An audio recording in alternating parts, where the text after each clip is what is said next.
Welcome back to I've Got Something to Tell You bonus episode 9, short story edition, where we tell stories from Reddit or the tops of our noggin.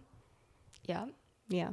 Or from friends. Yeah. We have a special guest, recording Yes. appearance. Mm-hmm. Mm-hmm. Do you want me to? Let's get right into it. Okay. All right. I'm going to give some context here. So, I go to a boxing gym, and one of the trainers, who's my friend, and his girlfriend, her daughter is a big fan of the podcast, and it was recently her birthday, and so she wanted to record her own episode, and she's a big fan of Taylor because Taylor does all the paranormal stuff. And when we did the Skinwalker episode, she's like, I know all about Skinwalkers. So I love it. yeah, she's super cute. So this is going to be her story. So Yay. All right, this is I've Got Something to Tell You, and we're going a little bit rogue today. We have a guest. Do you want to introduce yourself? My name's Kylie. Kylie, what are you going to tell me about today?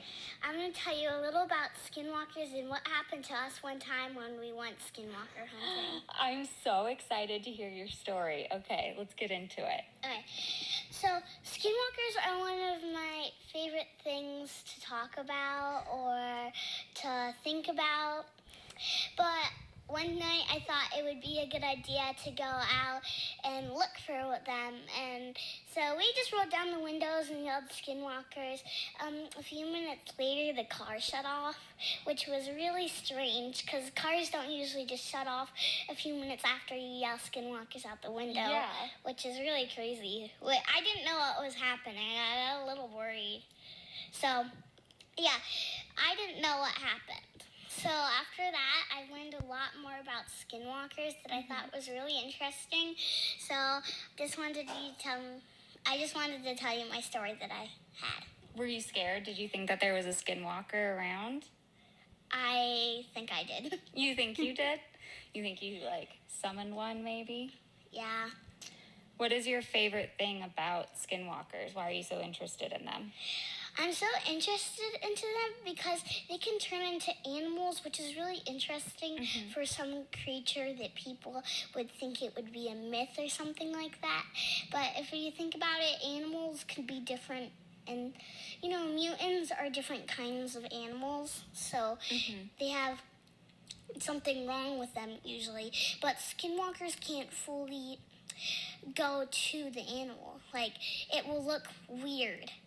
Yeah, I've heard that about skinwalkers is there's always something kind of off. It doesn't fully look like whatever it's Who did morphing she hear that into. from? Yeah, so, yeah, it's scary. And ever since that day, the same bird kept picking on the window. Oh, really? Really? Especially when I came back. This afternoon it came. This morning. Whoa, creepy. I know. Have you ever had anything else creepy happen to you? No, it's just about skinwalkers. Just about skinwalkers. What else are you into? I heard you like aliens, too. Yes, I like aliens, and I think they're real. I think they're real, too. Do you have a favorite type of alien? No. I like sea aliens a lot, but I also really like land aliens. Sea aliens. Wait, I've never heard of a sea alien before. So there's a lot of creatures that are underwater, and there's always going to be something off about one creature or two. So if you look underwater and you see a weird-looking creature, that's probably an alien. What? Okay, you just blew my mind. I never knew about that before. It's really true. You can find something really weird underwater. I bet. I mean, yeah, that's crazy. Well, do you want to say anything to Taylor before we sign off? I know you like her stories because she does all the paranormal stuff. That should be about it. That should be about it. All right. Well, thank you, Kylie. I'm excited to share your story. You're welcome. She's like, nah, I'm good. yeah. We're at time. Okay, I have to say, I'm a little worried about my job right now as a co-host. I kind of feel like she's trying to take over. And with that last comment, She's like, no. you're like, no, who? I'll say it made me laugh when she was just like, no, it's real. I'm like, She's like, it's really true. yeah. And I was like, no, I wasn't doubting you. You're like, no, I believe you. But okay, for real though, she knows her spooky shit. She does. And she knows so much more than even like what she shared in that story. Because like afterwards, I will say, she told me, she goes, you guys should do an episode about sea aliens. And she was like giving me pointers on like what we should cover. And I was like, Okay, because great. we're gonna cover an episode on aliens, and we really need to impress her, so we really need to do our research. Yeah, no, honestly, we do because she has high standards. I could tell. Yeah. And she's a freaking badass. Like she does like the boxing glasses and stuff, and like she gave one of the guys a black eye. Oh my god. Yeah. I love that. I know. She summoned like Skinwalker strength or something. Yeah. They're on her side. She's awesome. She's the coolest kid ever. So. Well, I love that story. Yeah. So thank you for sharing it. Thank you, Kylie. We love your story. We absolutely love your story. And if you ever have any more, send them in, girl. Please do our work for us. Please. Make our life easier. Honestly. Well, I have a couple stories for you. You're like, I'm defensive and like, so anyway. I'm like scrolling to find a better story now. I'm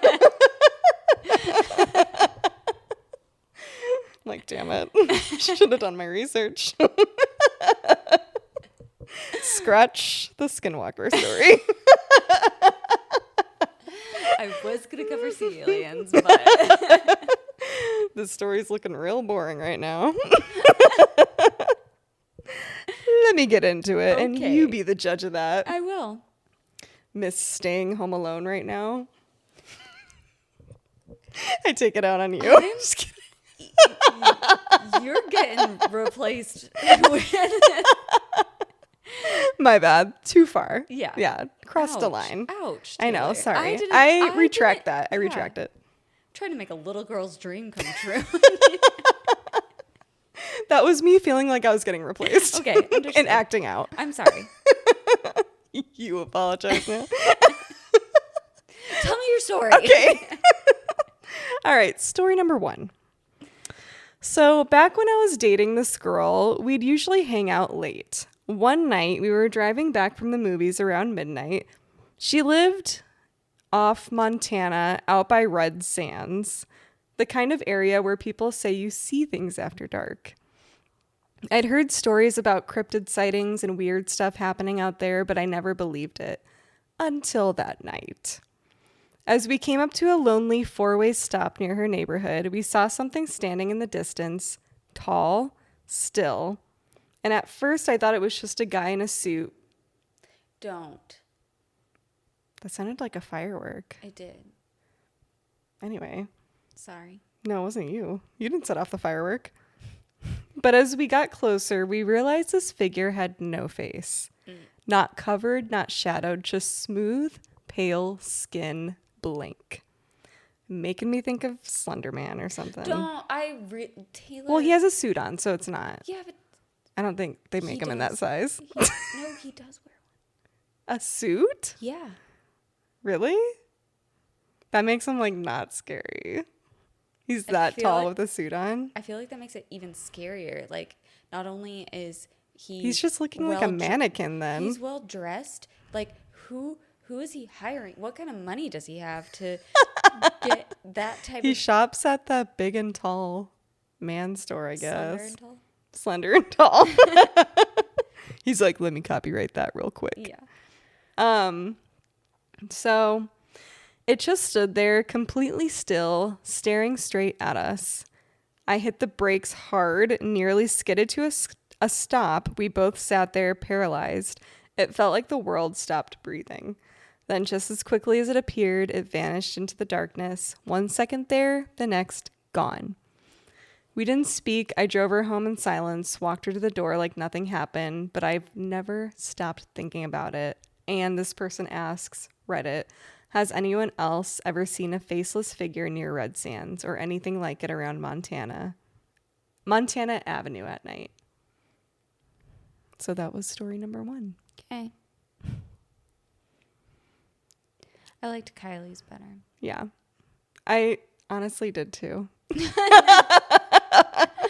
that yours wasn't good. It was just yours was I mean, I didn't write it. Someone on Reddit did. okay. Fair, yeah. Again, But this next one I feel... defensive.